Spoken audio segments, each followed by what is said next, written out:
We still on the bolt that's bent. God damn. Well, this thing's gonna suck if I can't actually remove any tires.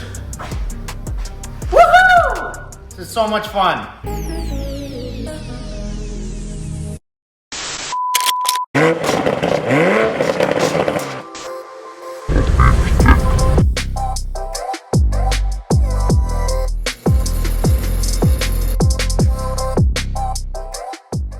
Alright guys, so today's video we're going to talk about a piece of equipment that we bought. It's going to solve a lot of problems but also created some problems for us inside the shop.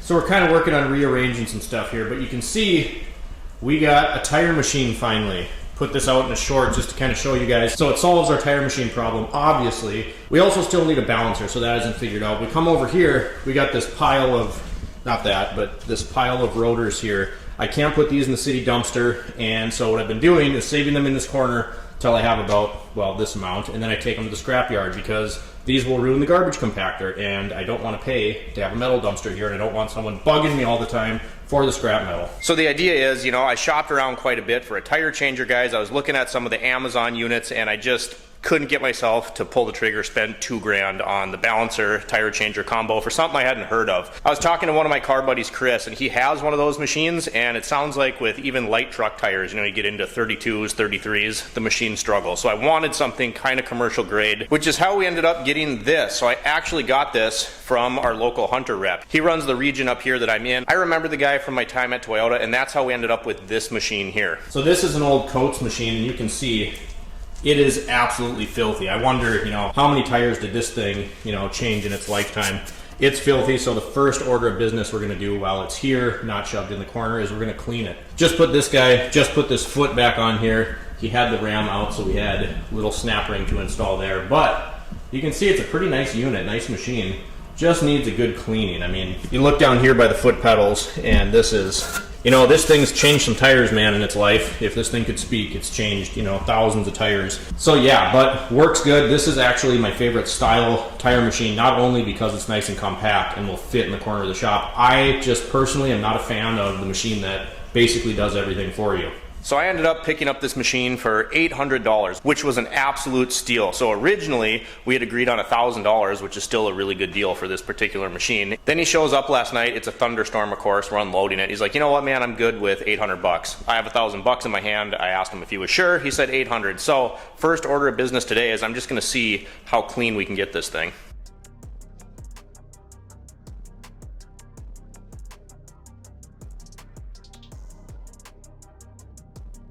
Alright, so the nice part is once we get to the scrapyard, they'll use a big magnet to take these out. I already started.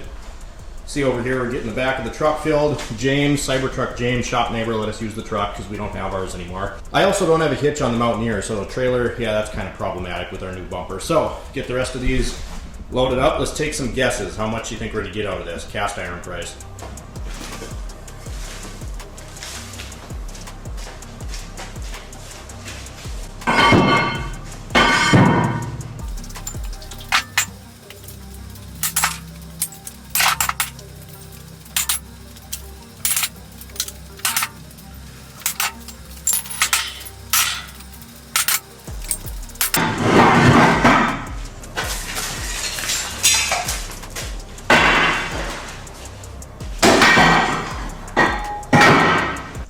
It's a hot one again today. We just got all the rotors loaded up.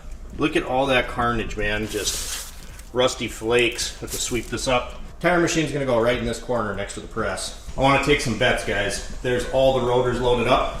How much do you think we're gonna get for this? Cast iron price. Let's see, put your comment down below. Let's see how much we get. So when we get to the scrapyard, and I'm dripping sweat right now, I'm a little out of breath. Should have taken my time on this, but anxious to get over there. When we get there, they'll actually take it out of the back of the truck with a big magnet. So really glad that I'm not gonna have to unload this all myself. Let's go.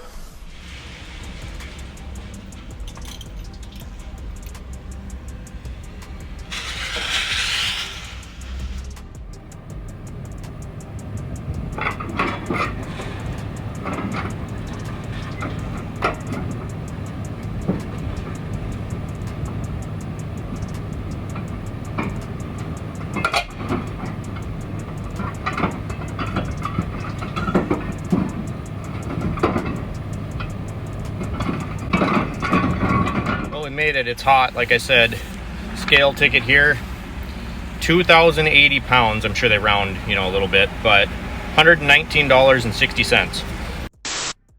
All right, so the rotors are gone. We got rid of that, 119 bucks, which here's the deal with those guys. I can't put them in the city dumpster because it'll wreck the garbage truck. So I could, you know, have someone come get them, but then I would have someone bugging me all the time for scrap metal. I've been down that road of the dealer life. Other thing I could do is pay for a metal dumpster and they come dump it, but then I also lose a spot in the parking lot. So we got the corner cleared out. Looks pretty good over here. Still got some junk here, but swept off the floor. That's where it's gonna go. We might have to level it out because you can see that hump there. What I'm thinking now though, I'm gonna go grab the neighbor's pallet jack and move it. You know, obviously I could get it a little tighter to the wall without this pallet. The other thing is if you're right here, you know, you only have this width to work with when you're breaking the bead of a tire loose. So I don't know if I need to lose the pallet. Obviously, I need it to move it. Cleaned her up yesterday, and this is where we're at now. Obviously, this thing's got some miles on it. We scrubbed it a few times.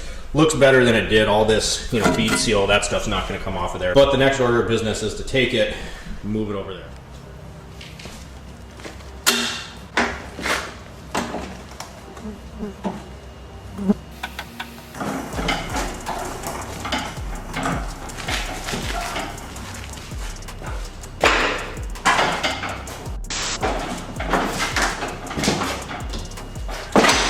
All right, so we got it over here into the general area where I would like this thing to be. I want to 45 it in this corner, so couldn't get the pallet jack out if I had it exactly where I want it to be. And the other thing is the floor is kind of slanted here, so we're probably gonna have to shim this up, similar like you would with a lift. Ignore my pallet jack skills. That's literally like the second time I've ever run one in my life. But now I got to get this in there and then figure out how to get the pallet out from under it. So I mean, that doesn't look too bad. Fits in its home pretty nice. I don't, you know, guys, this is just, you know, exactly like my air reel here, which I'm embarrassed to even show you.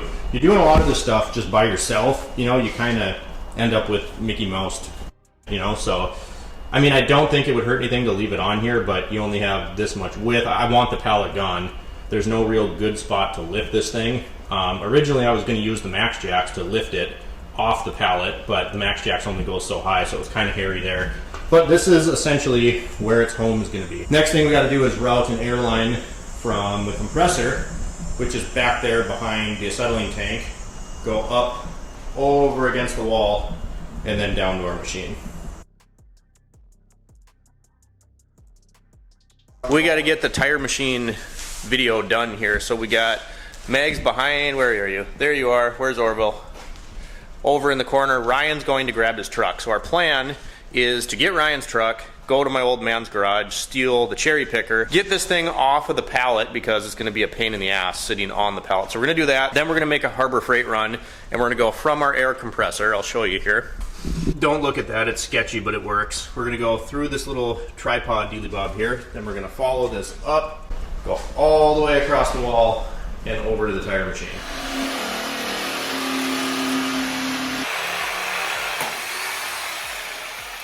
Alright, so far we got the cherry picker and we've cut our pallet apart, and I cut through this board, which is still attached to the machine. So we got our certified engineer here. What's your plan? Dang, just f around and find out like always. Somehow we're gonna lift this thing off of here. We ain't got time, we're gonna lose the shop! Is that manual tire machine? Is that, Lift it up a little bit more and see what happens. just watch yourself, Jerry, you're in between this and the wall. That bolt right there, no coming outie. No coming outie. Creep.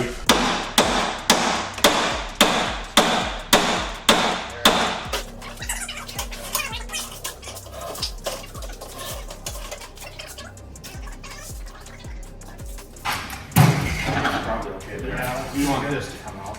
Yeah, you want to have enough rotation for your arms. Well, we got it in the corner. Air compressor's running, so I got to yell a little bit. Everyone's alive. Nobody wrecked anything. Sandals. We're gonna try our first tire on it here. See if we can dismount this thing. It's an old spare for the Mountaineer.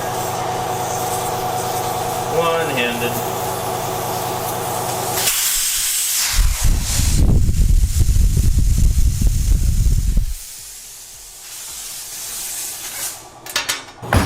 I was gonna say, Megs, you're gonna...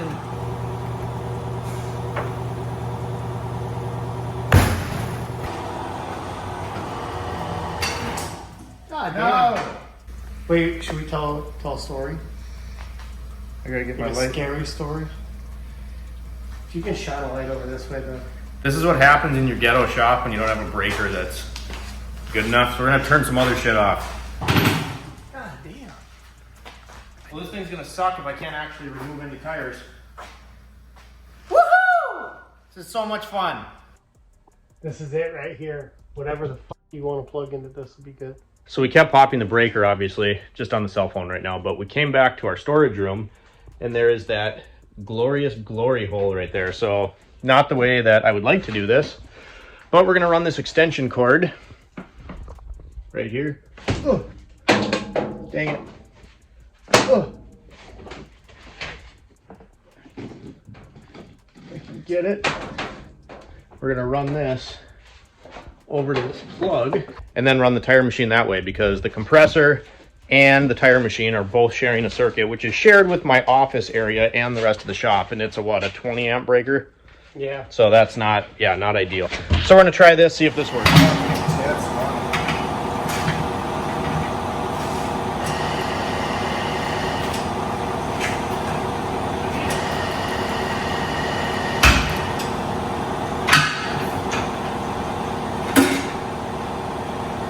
Go! Time.